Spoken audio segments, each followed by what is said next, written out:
संकल्प साधना शिविर के तृतीय दिवस विजयादशमी के महत्वपूर्ण पर्व पर आज हजारों नए मां के भक्तों ने योगीराज श्री शक्तिपुत्र जी महाराज से दीक्षा ग्रहण की। शक्ति चेतना जन जागरण शिविर के आखिरी दिन श्री शक्तिपुत्र जी महाराज ने नए भक्तों को विशिष्ट मंत्र प्रदान करते हुए शिष्य के रूप में स्वीकार किया।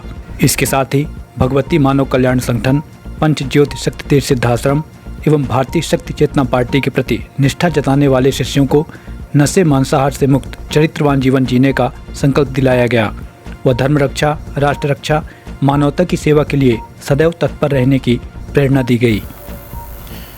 विजयादशमी के अत्यंत इन महत्वपूर्ण क्षणों पर मैं अपने समस्त चेतनांशों, शिष्यों, माँ के भक्तों, श्रद्धालुओं एवं इन क्षणों पर दीक्षा प्राप्त करने जा रहे अपने समस्त शिष्यों को अपने हृदय में धारण करता हुआ माता आदि शक्ति जगज्जननी जगदम्बा का पूर्ण आशीर्वाद प्राप्त करता हुआ अपना पूर्ण आशीर्वाद आप लोगों को समर्पित करता हूँ। बोलो भगवान की जय।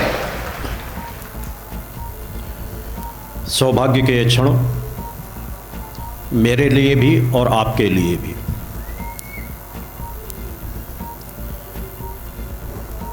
दीक्षा प्राप्त करने के अत्यंत महत्वपूर्ण क्षण जहाँ आपके लिए सौभाग्यशाली तो हैं ही, मेरे लिए भी सौभाग्यशाली है, क्योंकि मैं जिस लक्ष्य को लेकर समाज के बीच उपस्थित हूँ, जिस पावन पुनीत कार्य को पूर्ण करने के लिए परम सत्ता माता आदि शक्ति जगज्जननी जगदम्बा ने इस कार्य को सौंपा है, उस कार्य के करने के लिए आप ही मेरे माध्यम हैं।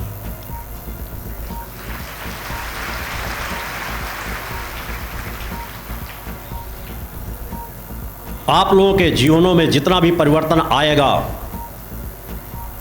वही मेरे कर्म की सफलता है।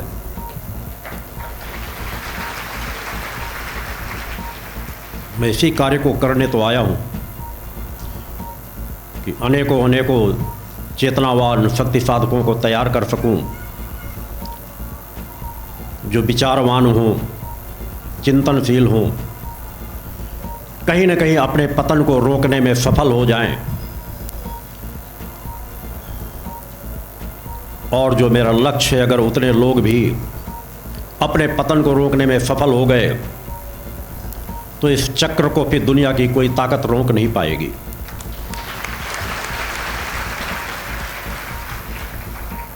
ये परिवर्तन का चक्र यहाँ की ऊर्जा को लेकर के सतत जारी रहेगा। कलिकाल के भयावह वातावरण में जहाँ मनुष्य पतन के मार्ग में बड़ी तीव्र गति से बढ़ता चला जाता है, बिना विचार किए, बिना चिंतन किए, उस पतन के मार्ग से निकल करके सत्य मार्ग पर कदम बढ़ाने की इच्छा शक्ति अपने अंदर पैदा करना, यही जीवन की बहुत बड़ी सफलता होती है। कहीं न कहीं परम सत्ता ने आपके अंदर वो प्रेरणा तो जरूर दी है, तभी आप इस पावन पवित्र स्थल का लाभ प्राप्त कर रहे हैं। आपके अंदर इच्छा शक्ति जागृत हुई कि आपको मुझसे दीक्षा प्राप्त करना है, आपको अपने जीवन को सफल बनाना है, आपको सच्चाई ईमानदारी के रास्ते में चलना है, आपको अपनी जीवन की समस्याओं से मुक्ति पाना है। ये विचार भी जब मन के अंदर उठने लगते हैं तो परम सत्ता सहज भाव से हमारी मदद करना प्रारंभ कर देती है।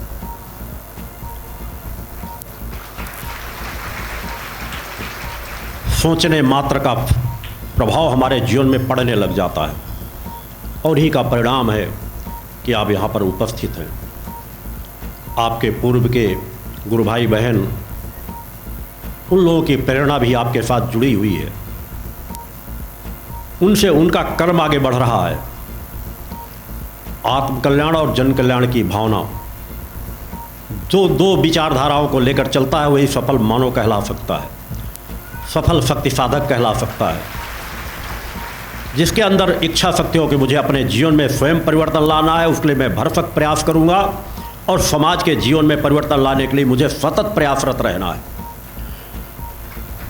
क्योंकि अगर हम जगत जननी के हैं तो उस जगत जननी का ये जग है, जो भटक गए हैं उन्हें सही रास्ते में लाने का हमारा कर्तव्य है।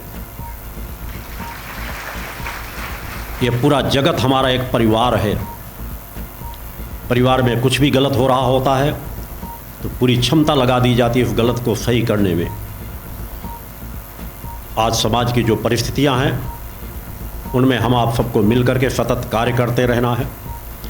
दीक्षा प्राप्त करते ही आप एक बहुत बड़े विशाल भक्ति मानव कल्याण संगठन के परिवार के सदस्य बन जाएंगे, मेरे शिष्य बन जाएंगे। उस परम सत्ता के चेतना तरंगों के बीच आपकी जीवन की यात्रा तय होगी। दीक्षा लेने मात्र से ही कल्याण नहीं होता। दीक्षा लेकर बताए हुए नियमों निर्देशों पर जब हम अपने जीवन को चलाते हैं, कर्म पथ पर बढ़ते हैं, तो हमारा जीवन धीरे धीरे रूपांतरित होता चला जाता है। हमें पता ही नहीं चलता कि हमारा कब जीवन इतना अधिक बदल गया। आपके सोचने, समझने, कार्य करने की क्षमताएं, स्वभाव, सब में परिवर्तन आता चला जाता है। यही वो क्षण होते हैं जब कोई शिष्य गुरु से दीक्षा प्राप्त करता है, चेतनावान गुरु से, तो उसका नवीन जीवन प्रारंभ होता है, नवीन जन्म होता है। अतः सजगता के साथ प्रयास करना चाहिए अपनी पूरी क्षमता लगा करके कि इस नवीन जीवन को हम सार्थक बना लें।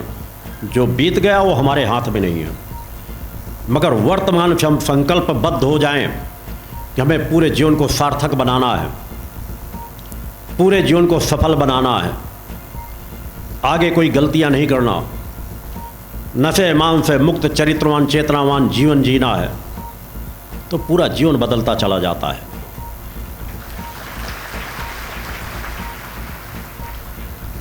जो गुणों में लिप्त थे, नशा आदि करते थे, ठोस संकल्प लेके जाना है कि जो इच्छा शक्ति माता आदि शक्ति जगजनी जगदम्बा के चरणों में इस पवित्र स्थल पर बैठने से अपने अंदर जागृत हुई है, उसे और जागृत करते रहना है।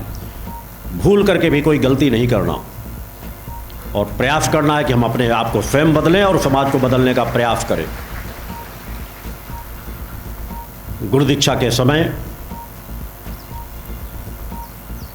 जो मेरी ऊर्जा तरंगें होती हैं वो दीक्षा प्राप्त करने जा रहे सभी शिष्यों को समान भाव से प्राप्त होती हैं।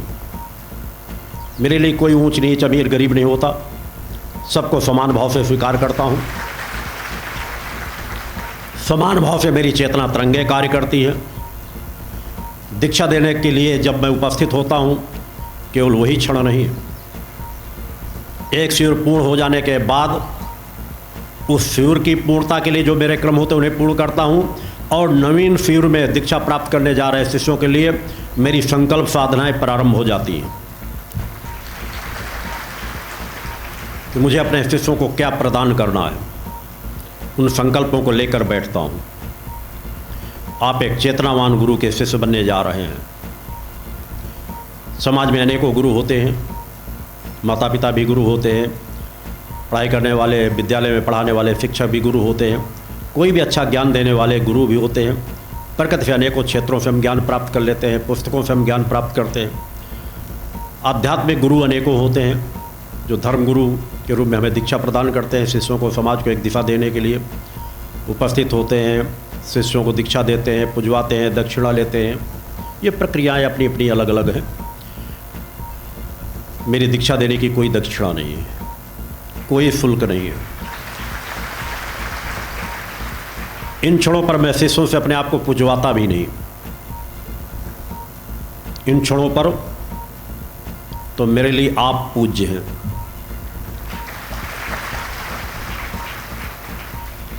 जो मेरी चेतना तरंगों को स्वीकार करने के लिए उपस्थित हो जाए वो मेरा अपना होता है। इन क्षणों पर मैं कुछ देने के लिए उपस्थित होता हूं, लेने के लिए नहीं।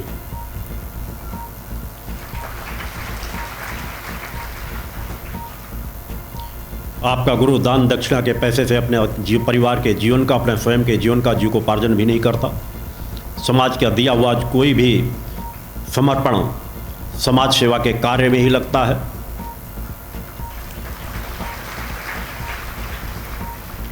उसके लिए शिष्य स्वयं अपने कर्तव्य का पालन जीवन पर्यंत करते रहते हैं कि जो समाज सेवा का यह अभियान चल रहा है अपनी सामर्थ्यानुसार जिसको जो समर्पण करना होता है करता ही है।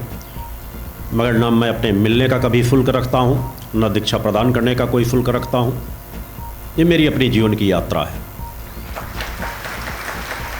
आह्वान रहता है कि जिसके पास जो सामर्थ्य है उस सामर्थ्य का कम से कम 5% अंश इस अभियान में लगाए और 5% अंश समाज सेवा के कार्यों में लगाए। जो गरीब नहीं है अत्यंत, उनको हर पल प्रयास करना चाहिए। हमारे धर्म का यह कर्तव्य है कि अपने जीवन के उपार्जित धन का 10% कभी भी हम अपने जीवन में उपयोग ना करें, उसे परोपकार में लगाएं जहां हमारी इच्छा हो। समाज सेवा में, परोपकार में, किसी की मदद में हर पल प्रयास करना चाहिए। और जो इस विचारधारा को लेकर चलता है उसे कभी आर्थिक संकट का सामना नहीं करना पड़ता।